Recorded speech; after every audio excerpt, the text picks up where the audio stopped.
A special thank you to each of our subscribers who make this channel possible. Here's today's story. Tens of thousands of people from all over Serbia gathered on Saturday in the northern town of Novi Sad to commemorate the victims of a railway station disaster that occurred a year ago. This gathering was not just a memorial. It was a massive display of discontent with the government led by President Aleksandar Vučić. The collapse of a concrete canopy at the Novi Sad train station on November 1, 2024, resulted in the tragic loss of 16 lives. This disaster ignited youth-led street protests and a nationwide movement demanding political changes, significantly challenging Vučić's tight grip on power.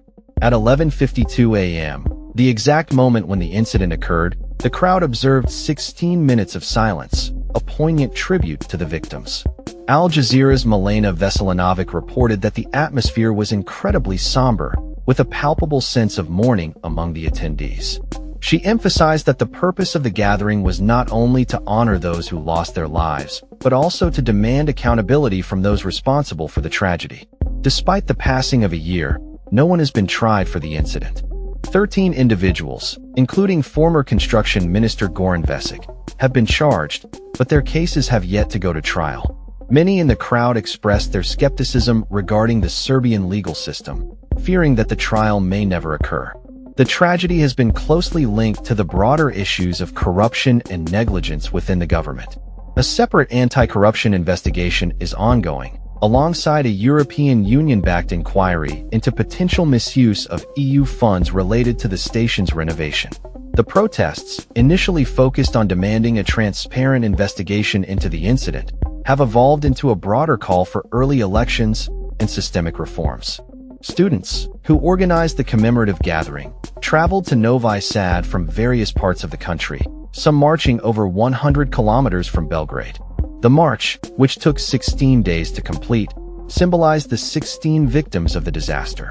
Residents of Novi Sad warmly welcomed the marchers, showing solidarity and support. One mother, Dejana Herka, poignantly expressed her anguish, seeking justice for her son, who was among the victims.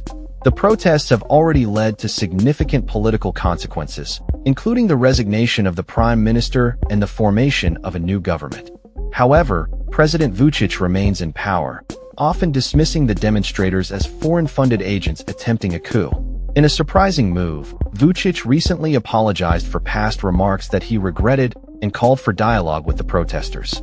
The Serbian government declared the day of the commemoration a national day of mourning, with the head of the Serbian Orthodox Church conducting a mass for the victims. As the protests continue, the sentiment among the populace remains one of frustration and a yearning for justice, accountability, and political reform.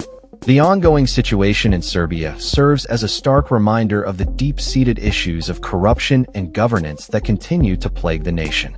That's all for this story. We upload videos every day covering many different subjects, so hit that subscribe button to stay informed. Thanks for watching.